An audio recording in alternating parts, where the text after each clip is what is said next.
എന്ന് പകലിൽ അമേൻ നമുക്ക് അല്പനേരത്തെ ചിന്തയ്ക്ക് വേണ്ടി സങ്കീർത്തന ഭാഗത്തേക്കൊന്ന് പോവുകയാണ്. 90-ാം സങ്കീർത്തനത്തിൻ്റെ 15-16 വാക്യങ്ങൾ.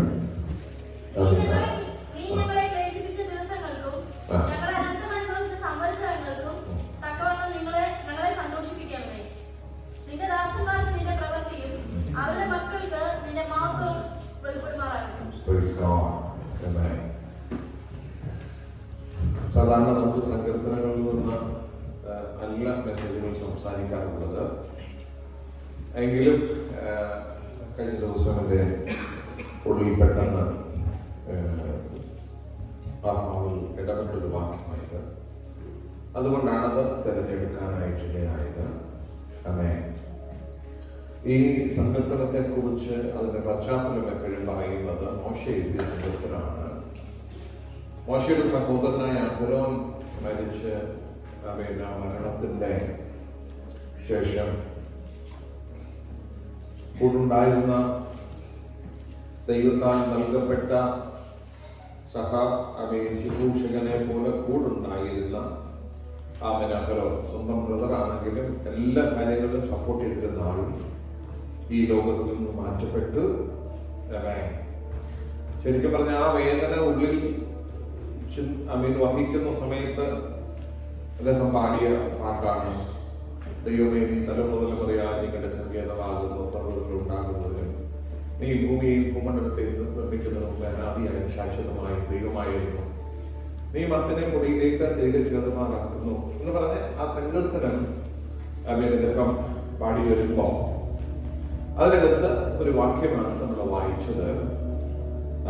നീ ഞങ്ങളെ ക്ലേശിപ്പിച്ച ദിവസങ്ങൾക്ക്. ശരിക്കും മനസ്സൊരു ഭയങ്കര ഭാരത്തിൽ നിൽക്കുന്ന സമയത്ത് കഴിഞ്ഞ ജീവിത സാഹചര്യങ്ങളെല്ലാം ഒന്ന് ശ്രദ്ധിച്ച് ഇപ്പൊ നമുക്ക് അറിയാം, ഇവരുടെ യാത്രയിലാണ്, ഇസ്രായേലിൽ നിന്ന് പുറപ്പെട്ട് കനാനിലേക്ക് പോകുന്ന യാത്രയിലാണ്. യാത്രാ മധ്യയാണ് ഈ കാര്യങ്ങളൊക്കെ നടക്കുന്നത്. അപ്പൊ അങ്ങനെ കടന്നു പോകുന്ന സമയത്ത് ഈ സഹോദരന്റെ വേർപാട് നടന്നു കഴിഞ്ഞ് ഇത്രയും കാര്യങ്ങളൊക്കെ ബാക്കിലോട്ട് നോക്കിയിട്ട് മോശയ്ക്ക് ദൈവത്തോട് പറയാനുള്ള ഒരു പ്രാർത്ഥനയാണ്. മോശയുടെ പ്രാർത്ഥന എന്ന് പറയുന്നത്, നീ ഞങ്ങളെ ക്ലേശിപ്പിച്ച ദിവസങ്ങൾക്ക്, ഞങ്ങൾ അനർത്ഥം അനുഭവിച്ച സംവത്സരങ്ങൾക്കും തക്കവണ്ണം, എങ്ങനെ തക്കവണ്ണം നീ ഞങ്ങളെ ഒന്ന് സന്തോഷിപ്പിക്കണം. ഇത് പകരം ഈ പ്രാർത്ഥന നമ്മുടെ കൂടിവരവ് രംഗത്ത് നമ്മളൊന്ന് പ്രാർത്ഥിക്കണം. അനർത്ഥം അല്ലെങ്കിൽ നീ ഞങ്ങളെ ക്ലേശിപ്പിച്ച ദിവസങ്ങൾ എന്ന് ഉള്ളത് ഞാൻ ഒന്ന് തിരുത്തുവാണ്. ഞങ്ങൾ ക്ലേശിച്ച ദിവസങ്ങൾ, ദൈവം ക്ലേശിപ്പിച്ചെന്ന് ഞാൻ ഒരിക്കലും പറയില്ല. മോശ ഇത് തെറ്റാണെന്നൊന്നുമല്ല ഞാൻ പറയുന്നത്. അവർക്ക് പ്രവാസത്തിൽ പോകാനായിട്ടുള്ളൊരു ദൈവിക പദ്ധതി ഉണ്ടായിരുന്നു. ഇപ്പോഴും കൺഫ്യൂഷനാണ് ജനത്തിനെല്ലാം, എന്തുകൊണ്ടാണ് ഇവർ പ്രവാസത്തിൽ പോയത്. ഇസ്രായേൽ ജനം പ്രവാസത്തിൽ പോകാനുണ്ടായ കാരണത്തെ കുറിച്ച് പല കാര്യങ്ങൾ വേദപണ്ഡിതന്മാർ പറയുന്നുണ്ട്. പലരും പ്രസംഗിക്കുന്നത് ഞാൻ കേട്ടിട്ടുണ്ട്. ഞാൻ ഈ ചർച്ചിൽ അത് തിരുത്തിയിട്ടുണ്ട്. അബ്രഹാം യാഗം കഴിക്കുമ്പോൾ രാജപക്ഷി ഇറങ്ങി എന്നൊക്കെ പറയുന്നത് അത് യാഗമല്ല എന്നുള്ളത് വ്യക്തമായി ഞാൻ അതിന്റെ തെളിവുകൾ സഹിതം നമ്മുടെ ചർച്ചയിൽ സംസാരിച്ചിട്ടുണ്ട്. അത് യാഗമല്ലായിരുന്നു, ദൈവവും അബ്രഹാമും കൂടെ നടത്തുന്ന ഉടമ്പടിയായിരുന്നു. പക്ഷെ ആ ഉടമ്പടിയുടെ സമയത്ത് ഞാൻ പറഞ്ഞു, അവരൊരു ഉടമ്പടി ഒപ്പിടുന്നതിന് മുമ്പ് അതിനകത്ത് എക്സ്ക്ലൂഷൻസ് വല്ലതുണ്ടെങ്കിൽ അല്ലെങ്കിൽ ഇന്ന കാര്യങ്ങളോട് അതിനകത്ത് ചേർക്കണം എന്നുള്ള കാര്യങ്ങൾ വരുന്നത് ആ ഒപ്പിടുന്നതിന് മുമ്പ് പറയണം. അതുകൊണ്ട് അതിന് മുമ്പേ പറഞ്ഞിരിക്കുകയാണ്, ഞാൻ ഈ കനാൻ ദേശം നിങ്ങൾക്ക് തന്നാലും ഈ കനാൻ ദേശത്ത് നിന്നവർ 400 സംവത്സരം അന്യ ദേശത്തെ പരദേശികളായിട്ട് പോകേണ്ടി വരും എന്ന് പറഞ്ഞ് അത് കഴിഞ്ഞിട്ട് ദൈവം ആ മുറിച്ചു വെച്ചിരിക്കുന്ന മൃഗങ്ങളുടെ നടുവേ കൂടെ നടന്ന്, അല്ലെങ്കിൽ നടുവേ കൂടെ ഒരു തീപ്പന്തം പോയിട്ട് അബ്രഹാമിനോട് ഉടമ്പടി ചെയ്യുകയാണ്, ഈ ദേശം ഞാൻ നിനക്ക് തരുമെന്ന്. അപ്പൊ അവിടെ അതല്ല അതിന്റെ കാരണമെന്ന് പലവട്ടം നമ്മൾ ചിന്തിക്കുവാനിടയായി. ഞാൻ ഈ വിഷയമായിട്ട് കഴിഞ്ഞ ദിവസം ചിന്തിച്ച് ദൈവസന്നിധിയിൽ പ്രാർത്ഥിക്കുമ്പോൾ 1-2 കാര്യങ്ങൾ എന്റെ മുമ്പിൽ വന്നത് നിങ്ങളുമായിട്ടൊന്ന് പങ്കുവെക്കാൻ ഞാൻ ആഗ്രഹിക്കുകയാണ്. ഒന്ന്, ഞാൻ പ്രാർത്ഥിക്കുമ്പോൾ എന്നോട് ദൈവം ഇടപെട്ടൊരു കാര്യമാണ്, ഇവരെത്ര പേരാണ് ഇസ്രായേലിലേക്ക് പോയത്?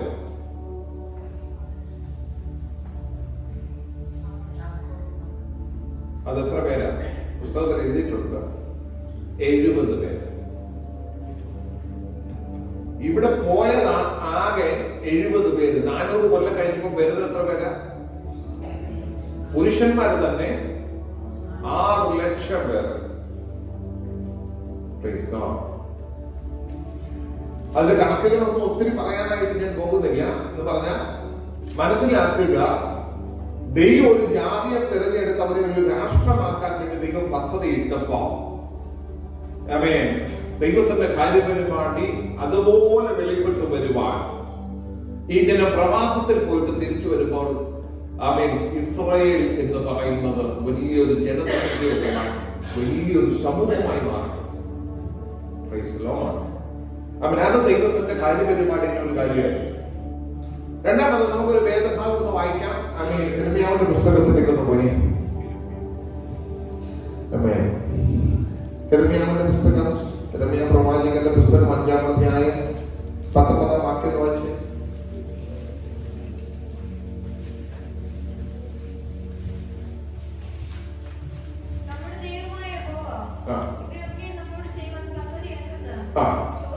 ഇത് ചെയ്യാൻ സംഗതി എന്നത് ചോദിക്കുമ്പോ മറുപടി പറയാം.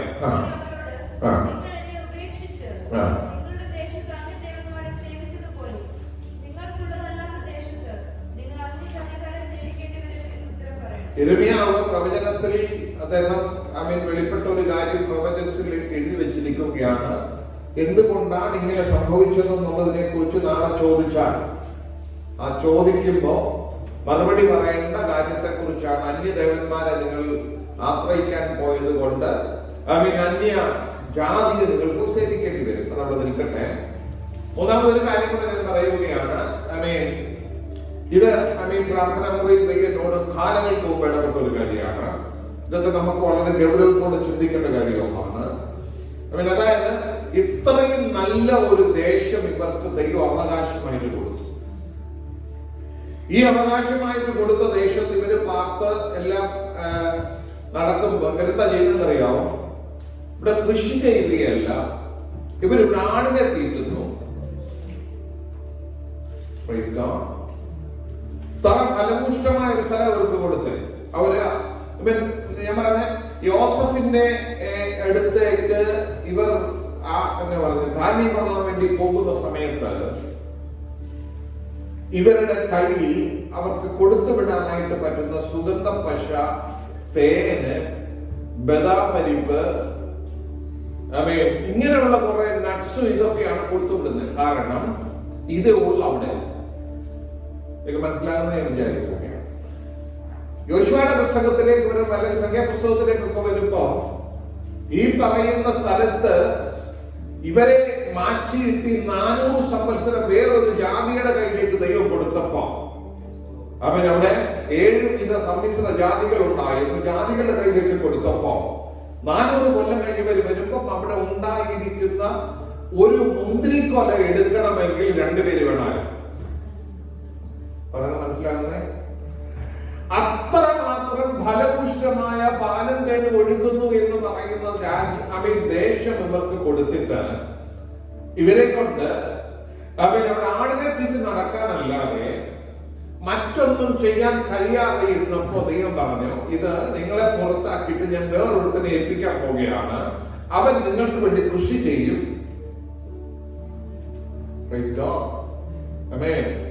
ഞാൻ ഈ ഭാഗം വായിക്കുമ്പോ ഈ ഭാഗം ചിന്തിക്കുമ്പോ ഞാൻ പലപ്പോഴും മനസ്സുകൊണ്ട് എന്റെ അകത്ത് ഭയങ്കര ഒരു ഭയം വന്നിട്ടുണ്ട് പലപ്പോഴും. കാരണം ദൈവം ഏൽപ്പിച്ച പല താലന്തുകളും പലതും അവൻ ഓരോരുത്തരും വേണ്ട വിധത്തിൽ വ്യാപാരം ചെയ്യാതെ ദൈവരാജ്യത്തിന് പ്രയോജനപ്പെടാതെ ദൈവം ഉദ്ദേശിച്ചതിലേക്ക് വരാതെ ഇരിക്കുമ്പോ ദൈവത്തിന് അത് പ്രയോജനപ്പെടുത്താൻ വേണ്ടി ദൈവത്തിന് പലതും ചെയ്യേണ്ടി വരുന്നുണ്ട്.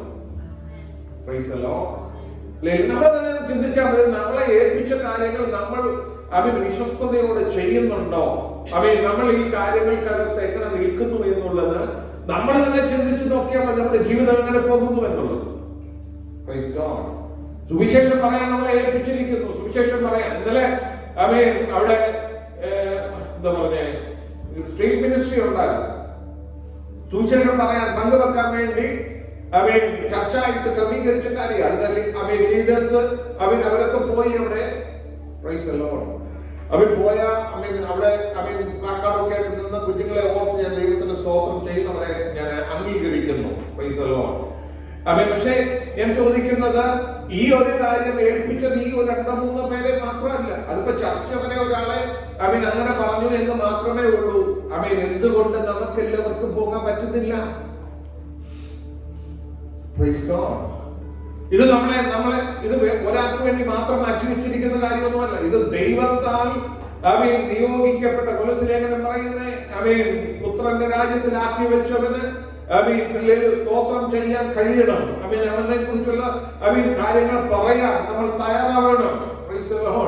സുവിശേഷം പറയാൻ നമ്മള് ഇതിനകത്ത് വരുന്ന ഒരാളോട് പറയുന്ന കാര്യമല്ല ഞാൻ പറയുന്നത്. പബ്ലിക്കിലുള്ള ഒരാളോട് യേശുവിനെ കുറിച്ച് പറയാൻ, യേശുവിന്റെ സ്നേഹത്തെ കുറിച്ച് പറയാൻ, അവൻ നമ്മെ വിടുവിച്ചതിനെ കുറിച്ച് പറയാൻ നമ്മളെ കൊണ്ട് കഴിയുന്നില്ലെങ്കിൽ വളരെ ഗൗരവത്തോടു കൂടി ചിന്തിക്കേണ്ട കാര്യമാണ്. ഞാൻ അതിന്റെ 2ാമത്തെ ഭാഗത്തിലേക്ക് ഇന്ന് വരുമെന്ന് എനിക്ക് തോന്നുന്നില്ല. ഞാൻ അടുത്ത ആഴ്ചത്തേക്ക് അത് വരത്തുള്ളൂ. മക്കൾക്ക് ഈ കാര്യങ്ങൾ പകർന്നു കൊടുക്കുന്നതിനെ കുറിച്ച് അതിനകത്ത് 2ാമത്തെ വാക്യം പറയുന്നുണ്ടെന്ന് ഞങ്ങളുടെ നടുവിൽ നീ ചെയ്ത പ്രവർത്തന ദാസന്മാർക്കിന്റെ പ്രവൃത്തിയും മക്കൾക്ക് അവന്റെ മഹത്വവും വെളിപ്പെടുമാറാണ് എന്ന് പറഞ്ഞ ഇത് മോശയ്ക്ക് നല്ല പരിചയമുണ്ട്. ദൈവത്തെ നല്ല പരിചയമുണ്ട്. അവനത് കണ്ടതാണ്, കേട്ടതാണ്, ഇതുമായിട്ട് മനസ്സിലാക്കിയതാണ്. ഈ ജനത്തെ പുറപ്പെടുവിച്ച് പുറത്തു കൊണ്ടുവന്നപ്പോ മോശയ്ക്ക് ദൈവത്തെ കുറിച്ച് നല്ല ബോധ്യമായി. കാരണം മോശ പറയുന്ന വാക്കുകളുടെ കൂടെ നിൽക്കുന്ന ഒരു ദൈവത്തെ അവൻ കണ്ടു. മോശ ദൈവത്തോട് ആലോചന ചോദിച്ചിട്ട് പല കാര്യങ്ങളും ചെയ്യുന്നത്. മോശ ചെയ്യുന്ന കാര്യങ്ങൾക്കകത്ത് ഓരോ സമയത്തും അവന്റെ കൂടെ ചലിക്കുന്ന ദൈവത്തെ അവൻ കണ്ടു. ഇത്രമാത്രം ഉറപ്പ് കിട്ടിയിട്ട് മോശ പറയുന്നത്, നിന്റെ പ്രവൃത്തി നിന്റെ ദാസന്മാർക്ക് നീ ഒന്ന് വെളിപ്പെടുത്തണം.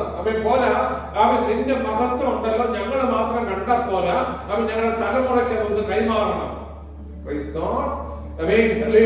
ആ തലമുറയുടെ വിഷയത്തിലേക്ക് നമുക്ക് പിന്നീട് വരാം. ഞാൻ പറയുന്നത് ദൈവത്തിന്റെ കാര്യപരിപാടി അനുസരിച്ച് ദൈവത്തിന് വേണ്ടി നിൽക്കാൻ തയ്യാറാകുന്ന ഒരു പറ്റത്തെ ദൈവത്തിന് വേണം ഈ കാലഘട്ടത്തിൽ.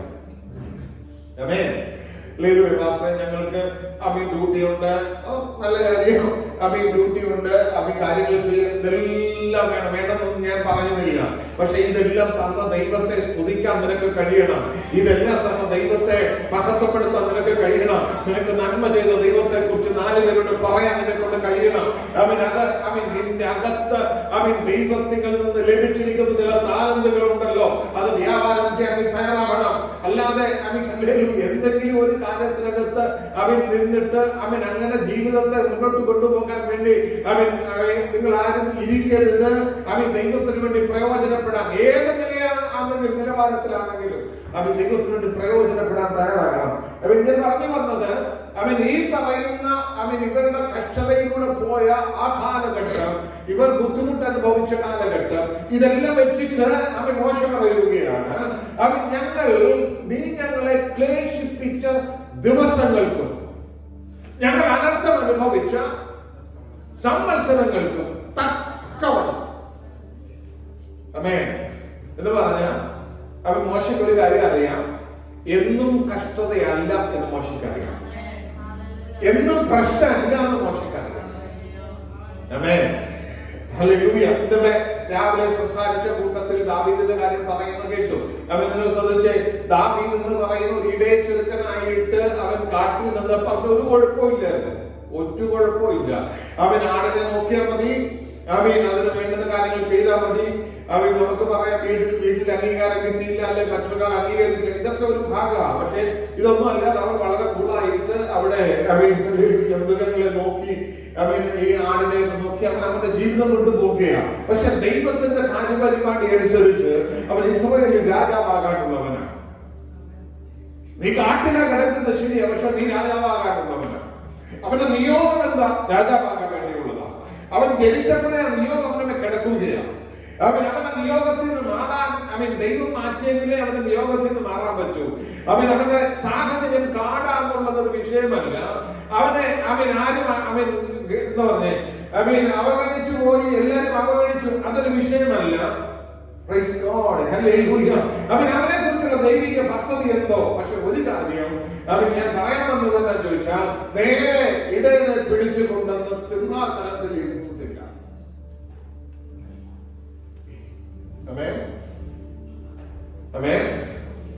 ഇടയനെ പിടിച്ച് നേരെ സിംഹാസനത്തിൽ കൊണ്ടിരുത്തിയാൽ അവൻ ഇതുവരെയുള്ള പരിചയം ആടിനെ നോക്കി മാത്രമേ ഉള്ളൂ. അതൊരു വലിയ പരിചയം കേട്ടോ. ആടിനെ നോക്കി പരിചയം എന്ന് പറഞ്ഞാൽ അതൊരു ഒന്നൊന്നര പരിചയത്തില്ല. അവൻ ഒന്നിനെ ഇങ്ങോട്ട് പിടിക്കുമ്പോ ഒന്ന് മനസ്സിലാകുന്ന സ്വന്തം, ഒന്നിനെ ഇങ്ങോട്ട് പിടിക്കുമ്പോ അങ്ങോട്ട് പോകും. ഞാൻ പറയുന്നത് അതിനകത്ത് രണ്ടെണ്ണം നമ്മൾ ഈ ഇത്രയും നാട്ടുകൂട്ടമുള്ള ഇതിനകത്തില് ഭാര്യയുണ്ട്, ഭർത്താവുണ്ട്, അല്ലേ?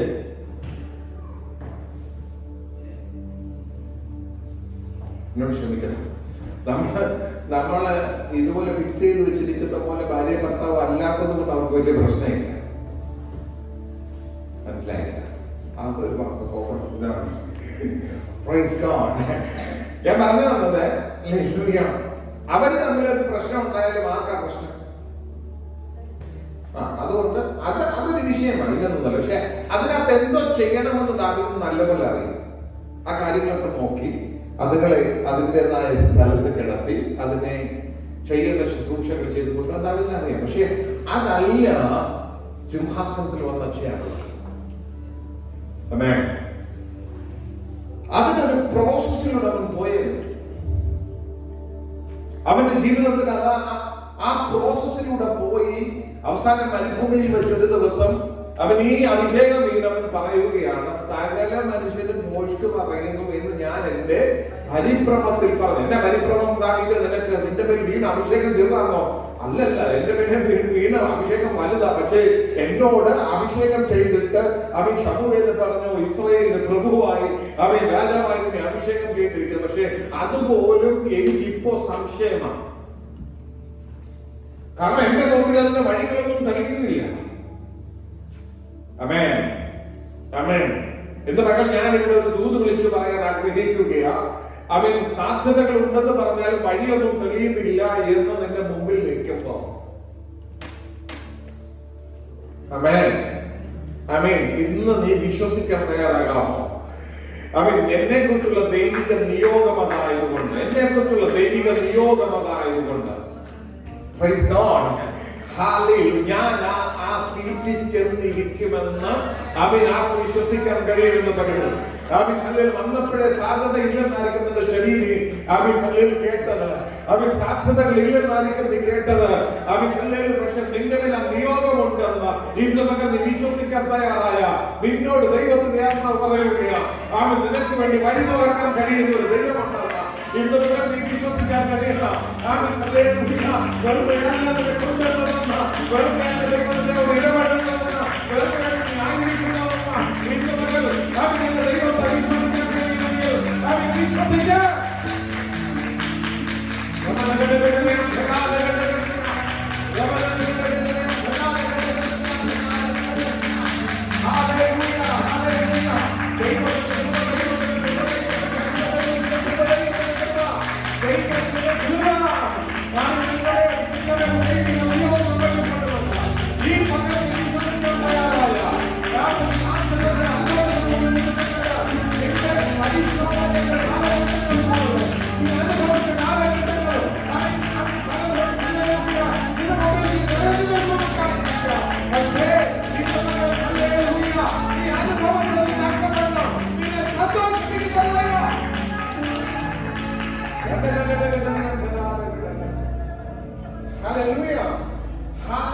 നീ ചിലപ്പോ തന്നെ നിയോഗം തിരിച്ചറിഞ്ഞില്ലെന്നിരിക്കും,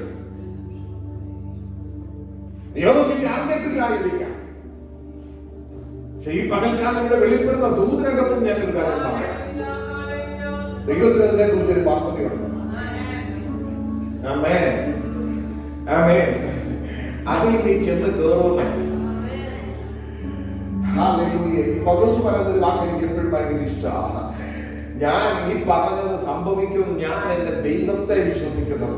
പറഞ്ഞവനെ വിശ്വസിക്കുന്നതല്ല, ദൂതനാ വന്ന് പറഞ്ഞത്, ചെവിയിൽ വന്നത് ദൂതനാ പറഞ്ഞു. പക്ഷേ അവന് ആ ദൂതനെ വിശ്വസിക്കണമെന്നല്ല പൗലോസ് പറയുന്നത്. അവൻ ഈ വിഷയം എന്നോട് പറയാൻ വേണ്ടി ദൂതനെ വിട്ട എന്റെ ഒരു ദൈവമുണ്ട്, ഞാൻ ആ ദൈവത്തെ വിശ്വസിക്കുന്നു. ഓ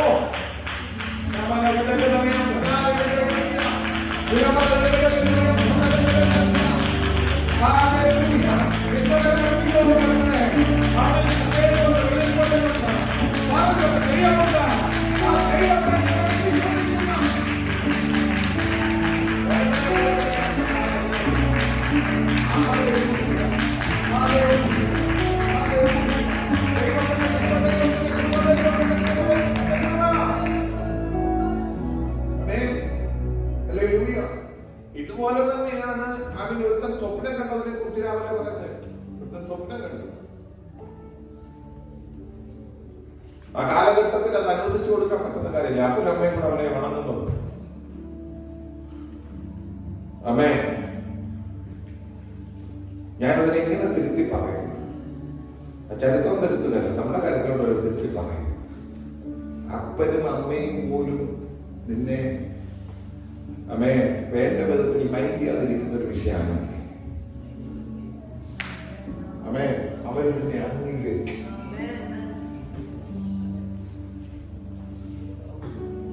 Praise the Lord. Hallelujah. Hallelujah. ഇതിനകത്തുള്ള ഒരാളല്ല, നമുക്ക് മനസ്സിലാക്കാൻ വേണ്ടിയാണ് എന്നോട് എടുത്ത് പറയാൻ എൻ്റെ അകത്ത് അമ്മ പറഞ്ഞു. അമ്മേ, എനിക്ക് വളരെ വേണ്ടപ്പെട്ട അമ്മയുടെ കുടുംബം. അമ്മേ, അമ്മയുടെ വേർപാടുണ്ടായി. അമ്മേ, ആ പെൺകുഞ്ഞുങ്ങളെ കല്യാണം കഴിപ്പിച്ച് വിട്ടു. 2 പെൺകുട്ടികളാണ്. കല്യാണം കഴിപ്പിച്ച് വിട്ടു. ഇളയ മോക്ക് ജോലിയൊന്നുമില്ല. ആ വീട്ടിൽ അമ്മേ അവളോട് കല്യാണം കഴിച്ചിരുന്ന വീട്ടിൽ ഈ മരിച്ചുപോയ അമ്മയ്ക്ക് പകരം ഒരു അമ്മയെ പ്രതീക്ഷിച്ച് കയറ്റിയിരുന്നത്. അവരോട് വളരെ മോശമായി ഇടപെട്ടു, വളരെ മോശമായി. അമ്മേ, പ്രാർത്ഥിക്കാൻ എന്നോടൊക്കെ പറഞ്ഞ കാര്യമില്ല. അമ്മേ, പ്രിയമുള്ളവരെ, അങ്ങനെ ഇരിക്കുമ്പോ ഈ രാജ്യത്തേക്ക് വരാൻ വേണ്ടി അവൾക്കൊരു വിസ കിട്ടിയത്.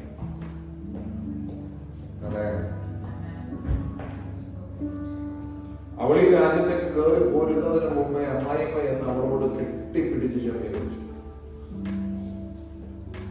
അമ്മേ, ഇതാരോടുള്ള ദൂതാ ഞാൻ പറയുന്നത്. കെട്ടിപ്പിടിച്ച് ക്ഷമ ചോദിച്ചു. അവളിവിടെ വന്നിട്ട് ആ വീട്ടിലെ കാര്യങ്ങൾ അവളാ ചെയ്യുന്നത്.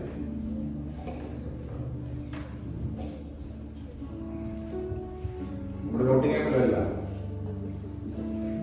പിന്നെ പറയാൻ എന്നോട് ദൈവാത്മാ പറയുമ്പോ ആ വീട് കേട്ട് ആരും തിരിപ്പൊണ്ടെന്നിരിക്കാൻ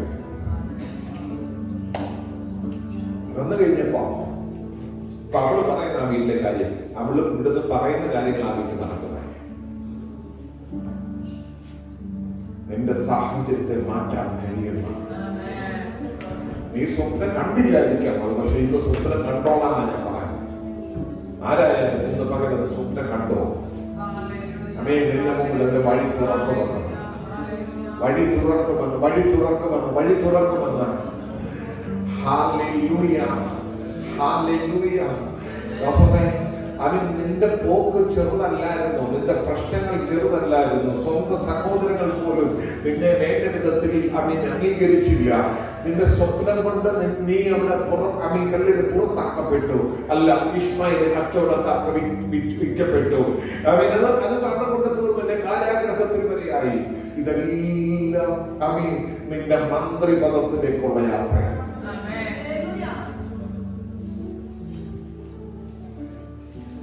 ഇതെല്ലാം നിന്റെ മന്ത്രിപദത്തിലേക്കുള്ള യാത്രയാണ്.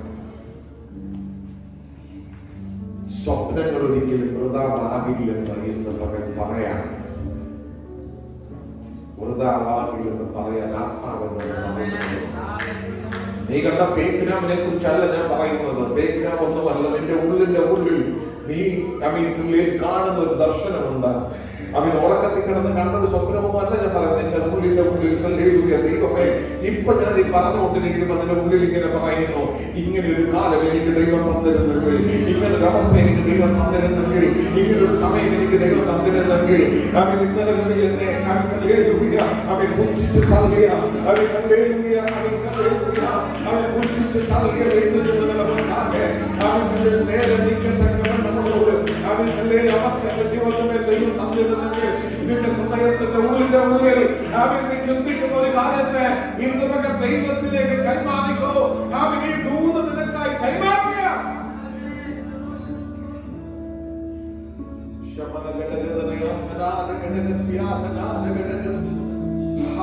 ഈ വിഷയങ്ങളൊന്നും ആരുടെ തലയെ കൈവച്ച് ദൂത് പറയേണ്ടതല്ല. അവരവർക്ക് അറിയാവുന്നത് അവരുടെ ജീവിതത്തിൽ അവർക്ക് അത് ഏറ്റെടുക്കാൻ കഴിയും.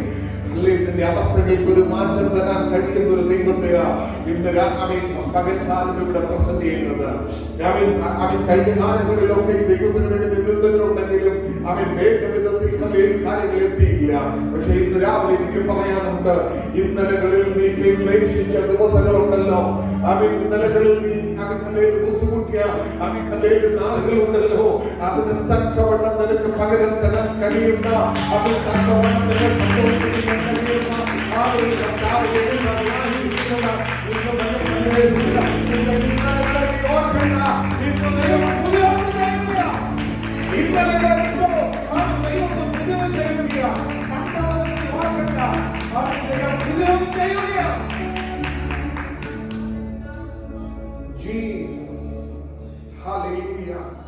ദൈവത്തിന്റെ കൃപ, ദൈവത്തിന്റെ കൃപ, ദൈവത്തിന്റെ കൃപ.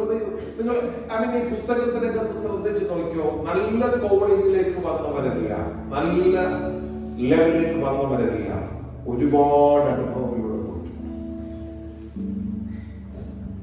ഓരോരുത്തർ എഴുതി നോക്കാം.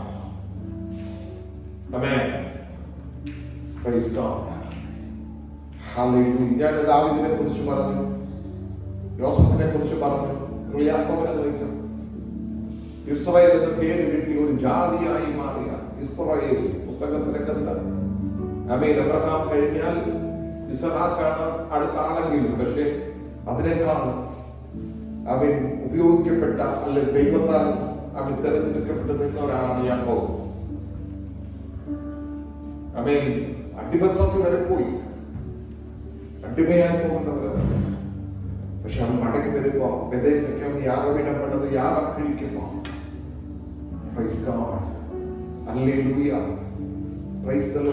ഇസ്രായേൽ എന്ന പേരോടുകൂടെ ദൈവത്തിന്റെ സ്വന്തം ജനമായി.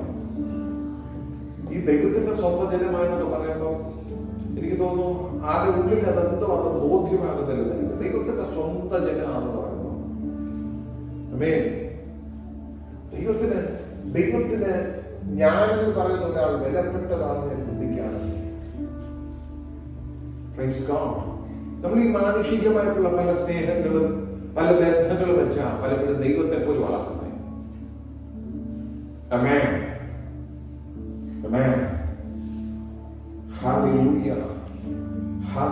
നമ്മളിവിടെ സ്ഥിരം പറയുന്ന ഒരു കാര്യമുണ്ട്, എനിക്കൊരു ദൈവമുണ്ട്.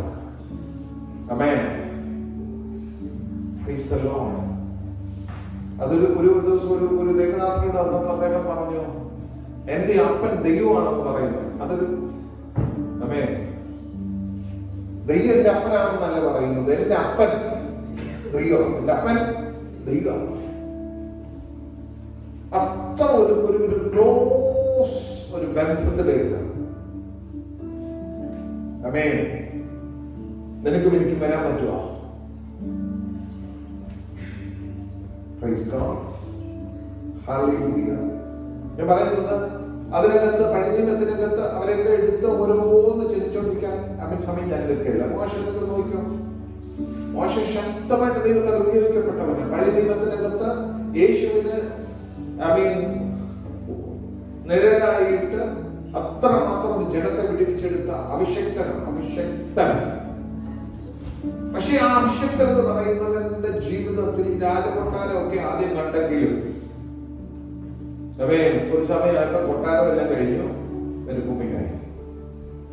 ഓരോരുത്തരുടെ ചരിത്രം എടുത്തു നോക്കി.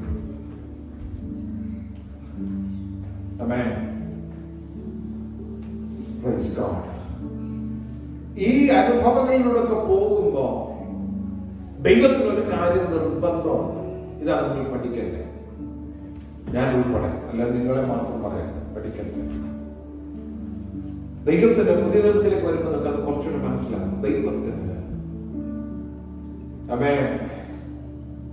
നമ്മൾ ദൈവത്തെ വിശ്വസിക്കണമെന്നുള്ളത് ഭയങ്കര ആവശ്യമാണ്. അല്ല പറഞ്ഞ ആവശ്യം എന്നുള്ള വാക്കല്ല. ദൈവത്തിന്റെ ഹൃദയത്തിന്റെ താല്പര്യമാണ് ഏറ്റവും വലുത്. അതുകൊണ്ടാണ് യോഹന്നാന്റെ സുവിശേഷത്തിൽ പറയുന്നത്, പിതാവിന് പ്രസാദമുള്ള പ്രവൃത്തി എന്ന് പറയുന്നത് അവനെ അയച്ചവരിൽ നമ്മൾ മറ്റു പലതിനെയും നമ്മൾ ദൈവത്തിന്റെ ഇഷ്ടമുള്ള കാര്യമായിട്ട് പറയും. പക്ഷെ ദൈവത്തിന് ഏറ്റവും ഇഷ്ടമുള്ള ഒരു കാര്യമാണ് യേശുവിനെ വിശ്വസിക്കുക. എന്റെ നീതിമാൻ അവൻ വിശ്വാസത്താൽ ജീവിക്കുക. എന്റെ നീതിമാൻ എത്ര പ്രശ്നത്തിന് നടുവിലും എന്ത് സാഹചര്യത്തിന് നടുവിലും നിനക്ക് ജീവിക്കാൻ പറ്റും. എന്റെ ദൈവത്തെ വിശ്വസിക്കുക.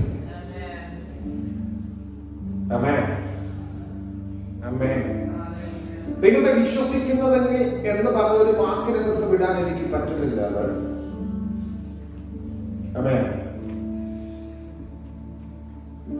യേശുവിനെ കർത്താവെന്ന് ഏറ്റുപറയണമെന്ന് പറയുന്ന കാര്യങ്ങൾ, യേശുവിനെ കർത്താവെന്ന് വായ കൊണ്ട് ഏറ്റുപറയണം. ഈ ഞാൻ പറഞ്ഞു വന്ന ചരിത്രത്തിനകത്ത് ഞാൻ പറഞ്ഞല്ലോ, അടുത്ത ഭാഗം വേണ്ടി ചിന്തിക്കാമോ.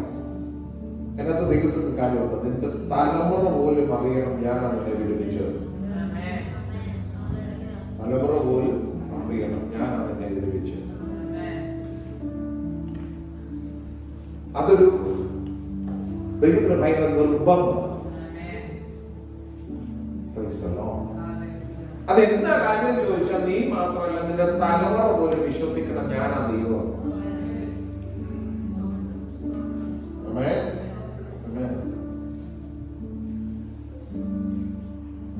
ഇന്ന് നമ്മൾ ചിന്തിച്ചു പോകുന്ന ഭാഗത്ത് ഞാൻ പറയുന്ന ഏറ്റവും പ്രധാന കാര്യം, നീ അവനെ കർത്താവ് ഏറ്റെടുക്കുമ്പോ സകലത്തിന്റെ കർത്തൃത്വം അവന് വിട്ടുകൊടുക്കാം. അല്ലെ, സകലത്തിന്റെ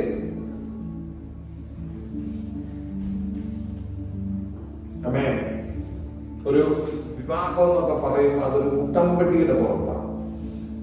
വിവാഹത്തിന്റെ ബന്ധം ഉടമ്പടി. ആ ഉടമ്പടി ബ്രേക്ക് ചെയ്ത് കഴിഞ്ഞാൽ ആ ഉടമ്പടിയെ ബ്രേക്ക് ചെയ്തു. പക്ഷെ ദൈവമായിട്ടുള്ള ബന്ധം ഒരു ഉടമ്പടിയല്ല.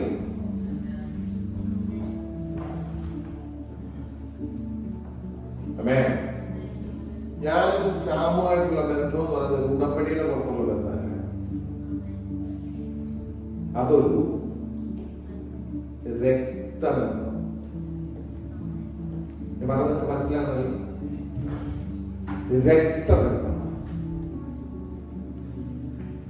ഇതുപോലെ തന്നെയാണ് യേശു എനിക്ക് വേണ്ടി ചിന്തിയ രക്തത്താലാണ് എന്നെ വീണ്ടെടുത്തത്.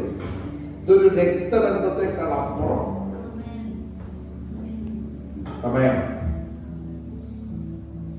അപ്പൊ ഞാൻ കർത്തൃത്വം വിട്ടുകൊടുക്കുന്നു എന്ന് പറയുമ്പോ ശരിക്കും എന്റെ എല്ലാ കാര്യങ്ങളുടെയും നടത്തിപ്പിന് വേണ്ടി ഞാൻ ദൈവത്തിന്റെ സന്നദ്ധത്തിലോട്ട് എന്റെ കാര്യങ്ങൾ വിട്ടുകൊടുക്കുക. നമ്മളാരും വിട്ടുകൊടുക്കാറില്ല. വാക്കുകൊണ്ട് കർത്തൃത്വം വിട്ടുകൊടുക്കും. വാഗൊണ്ട് പറയും, നാളെ മുതൽ നമ്മൾ നമ്മുടെ ഇഷ്ടത്തിന്.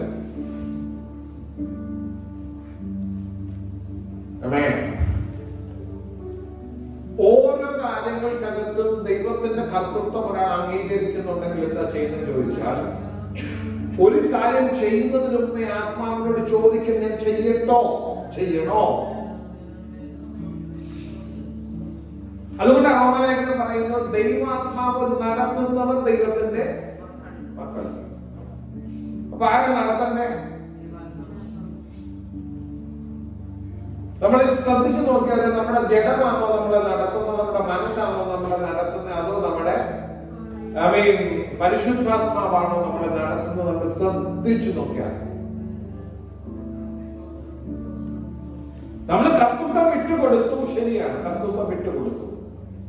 യേശുവിനെ കർത്താവെന്ന് വായി കൊണ്ട് ഏറ്റുപറഞ്ഞു, കർത്തൃത്വം വിട്ടുകൊടുത്തു.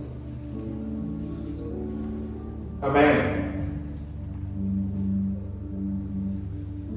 പക്ഷെ ഞാനൊരു കാര്യം കൂടെ അതിനെ കൂടെ ചേർത്ത് പറയുകയാണ്. നമ്മൾ ഈ കാര്യങ്ങളെ വിട്ടുകൊടുക്കാത്ത കാര്യം എന്താണെന്നറിയാം? വിട്ടുകൊടുക്കാത്ത കാര്യം ഞാൻ നിങ്ങൾക്ക് മനസ്സിലാകാൻ വേണ്ടി പറയുകയാണ്. ഇപ്പോൾ സജിബ്രദറും സുധിയുടെ ഇരിപ്പുണ്ട്, അവരുടെ മൂത്ത മകൻ ഇവരുടെ ഇരിപ്പുണ്ട്. അവരുടെ സകല കാര്യത്തിന്റെ അവകാശിയാണ്, ഇല്ലേ?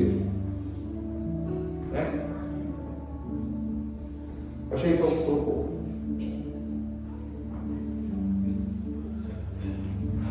എന്നെ കൊടുത്ത് പറഞ്ഞേ, കൊടുക്കോ? കൊടുക്കാത്ത കാര്യം എന്താ പറയാ? ഇപ്പൊ കൊടുത്ത അവൻ എന്നാ വരും, അപ്പോൾ പിടി നമുക്ക്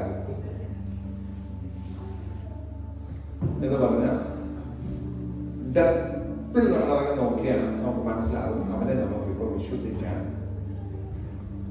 പറ്റുന്നില്ല, അല്ലേ?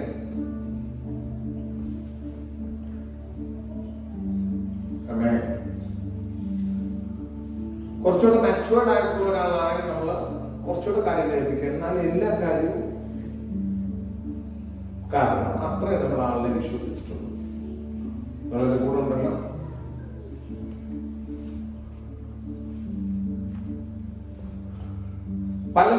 പലതും നമ്മൾ കേട്ടാലും ഉണ്ടാവാതിരിക്കും.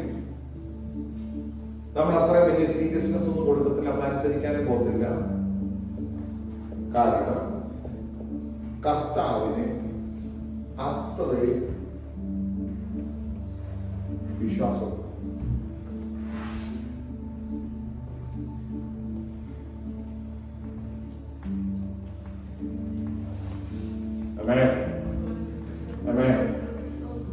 എന്റെ യേശു നന്മയല്ലാതെ ഒരു കാര്യവും ചെയ്യത്തില്ല, തിന്മ ചെയ്യത്തില്ലെന്ന് പറഞ്ഞാൽ പാടുന്നു.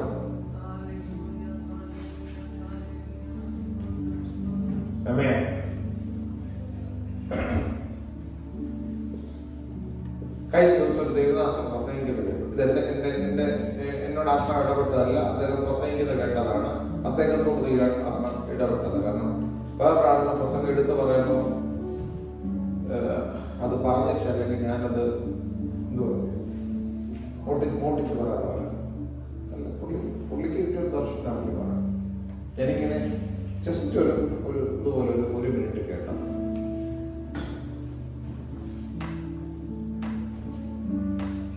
അദ്ദേഹം പറയുന്നൊരു കാര്യം, പൗലോസ് ദമസ്കോസിന്റെ പടിവാതിൽ താഴെ വീഴുന്നു.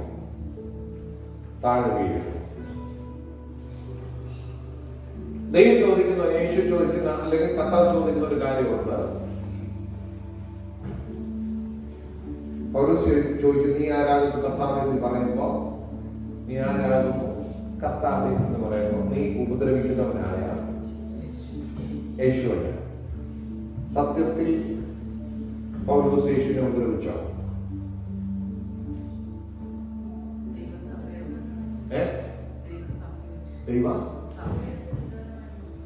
ദൈവസഭയെ ഉപദ്രവിച്ചു. പക്ഷെ യേശു പറഞ്ഞിട്ട് എന്താ പറഞ്ഞേ?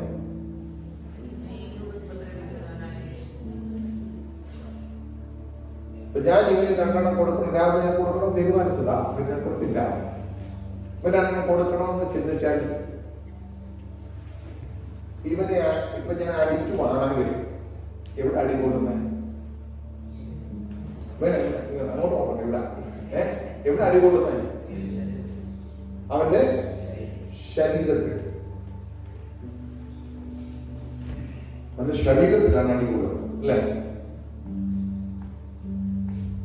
അപ്പൊ ഇവന്റെ ശരീരത്തിൽ അടി കൊണ്ടാണെന്ന് പറയും, പാസ്റ്ററിനെ അടിച്ചു എന്ന് പറയും അല്ലെ? ഇവന്റെ ശരീരത്തിൽ അടി കൊണ്ടു. യേശുവിന്റെ ശരീരം ഏതാ? സഭയെ തൊട്ടപ്പം പറഞ്ഞു, നീ എന്നെ. സഭ എന്നുള്ളതിന്റെ ഗൗരവം നിങ്ങൾക്കറിയാമോ? മനസ്സിലായോ? ചർച്ച് എന്ന് പറയുന്നതിന്റെ ഗൗരവം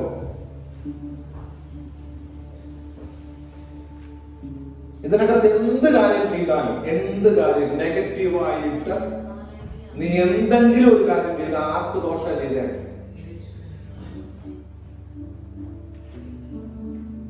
ഈ ഗൗരവം നമ്മുടെ അകത്തുണ്ടോ?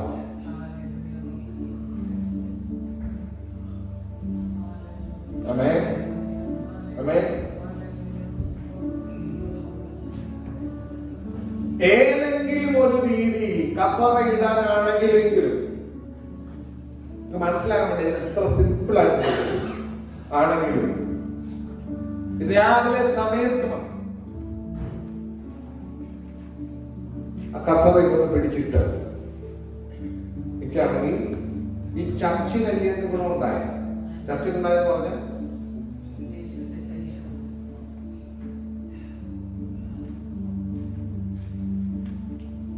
ചിലരൊക്കെ പറഞ്ഞത് ബാബുജി പാസ്റ്റർ, അയ്യോ എന്റെ പൊന്നച്ച എനിക്ക് ഇവിടെ ഒരു സഭയില്ല, ഇത് കർത്താവിന്റെ സഭയം. കർത്താവ് ഞാൻ എത്ര ദിവസം ഉണ്ടോ എത്ര ദിവസം ഇല്ലയോ അതൊന്നും എനിക്കറിയില്ല.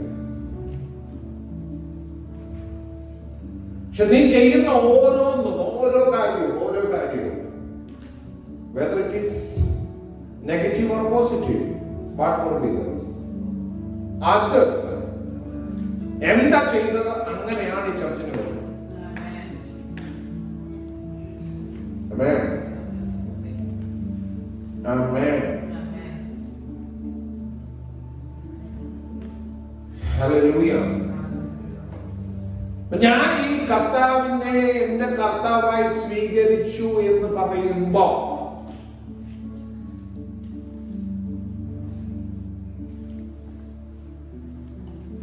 കർത്താവിന്റെ ശരീരം ഏതാ? ഞാൻ കർത്താവിനെ എന്റെ കർത്താവായി, യേശുവിനെ എന്റെ കർത്താവായി സ്വീകരിച്ചു. നീ അതിന്റെ ശരീരത്തിന്റെ ഒരു ഭാഗം.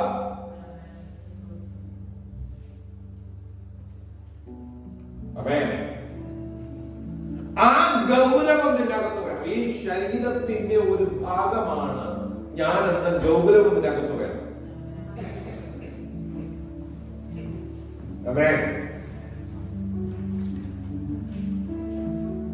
ദേശത്ത് ദൈവം ആക്കി വെച്ചിരിക്കുന്നത് ചർച്ചിനെ ആക്കിയിരിക്കുന്നത്. പക്ഷെ എവിടെ പറയുന്നു, സകലത്തിന്റെയും അധികാരം അവന്റെ മേൽ കൈമാറി ഞാൻ അവന്റെ ശരീരമായ സഭയ്ക്ക് അവനെ. ആമേൻ, പ്രൈസ് ഗോഡ്. നമ്മളൊരു സൈഡില് ഇന്നലകളിലെ നമ്മുടെ അനുഭവങ്ങളെ കുറിച്ച് പറയുന്നു, ഇന്ന് നാളെ നമ്മൾ എന്താകണം, ഇതൊക്കെ ഒരു ഭാഗത്ത് പറയും കഴിയും.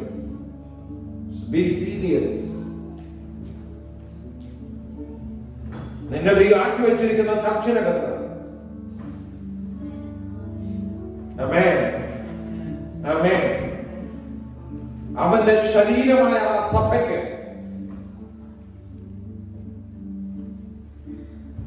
ആമേൻ, വാക്കുകൊണ്ടാന്നേലും പ്രവൃത്തി കൊണ്ടാന്നേലും, ആമേൻ, നീ അതിനെ സപ്പോർട്ട് ചെയ്യണം. Praise God, hallelujah, hallelujah, hallelujah. അവന് അതിന്റെ ഭാഗമാണ്.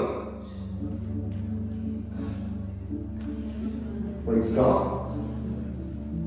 ഞാൻ പറയുന്നത് ഇവിടെ നിൽക്കുന്ന ആരെന്നുള്ള വിഷയമല്ല. ഇവിടെ ഒത്തിരി പേര് ഓരോരോ കാര്യങ്ങൾ ചെയ്യുന്നുണ്ട്. അതൊന്നും വിഷയമല്ല. ചർച്ച് എന്ന് പറഞ്ഞാൽ ദേശത്ത് അതോറിറ്റിയോട് വെളിപ്പെടുന്നതാണ് ചർച്ച്.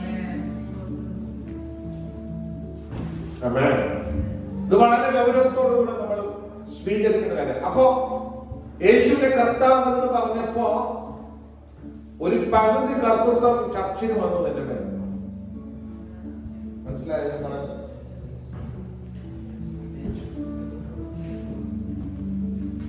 ഈ ശരീരത്തിന്റെ ഭാഗമാണ്. അപ്പൊ തന്നെ ആമേൻ, യേശുവിനെ കർത്താവായി തലയായി ഏറ്റെടുത്തതിന്റെ ഭാഗം നീ. അപ്പൊ നിന്റെ മേൽ ഇതിന്റെ ഒരു ഉത്തരവാദിത്വം വന്നു വീണു. അത് വളരെ ഗൗരവത്തോടെ ചിന്തിക്കണം. Praise God. Hallelujah. ഇന്ന് പകൽ ഞാൻ വ്യക്തമായി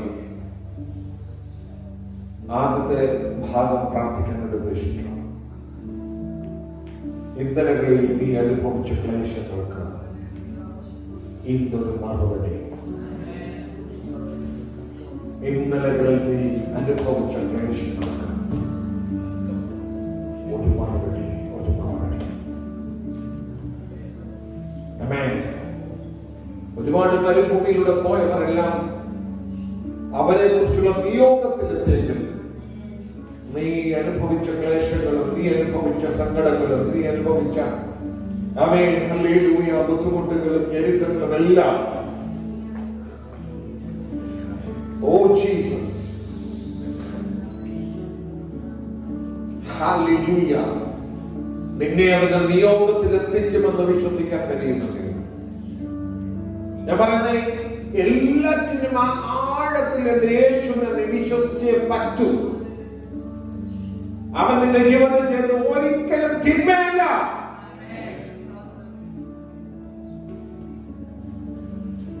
ഇന്ന് ചിലപ്പോൾ നിനക്കത് മനസ്സിലാകുന്നില്ലായിരിക്കും, പക്ഷെ നാളുകൾ നിന്റെ മുമ്പിൽ വെളിപ്പെടും. ദൈവം ചെയ്ത തിന്മയല്ല നിനക്ക് ബോധ്യമാകും.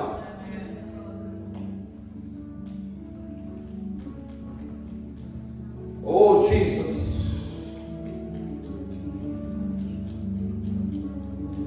പ്രിയമുള്ളവരെ, അവന്റെ സാന്നിധ്യം ഇവിടെ ഉണ്ട്. എന്റെ ശരീരം അത് അറിയുന്നുണ്ട് വ്യക്തതയോടുകൂടെ. അവന്റെ സാന്നിധ്യം ഇവിടെ തുറന്നു തെളിച്ചിട്ടുണ്ട്. Hallelujah, hallelujah, hallelujah. ഈ പകൽ അതിന്റെ ഗൗരവത്തോടുകൂടെ ദൈവസന്നിധിയിൽ ഏൽപ്പിച്ചു കൊടുക്കാം. ഒന്ന് രണ്ട് മിനിറ്റ് നമുക്ക് എല്ലാവർക്കും എഴുന്നേറ്റ് നിൽക്കാം. ഒരു പാട്ടിന്റെ ശീലം നമ്മൾ ചേർന്ന പാട്ട്.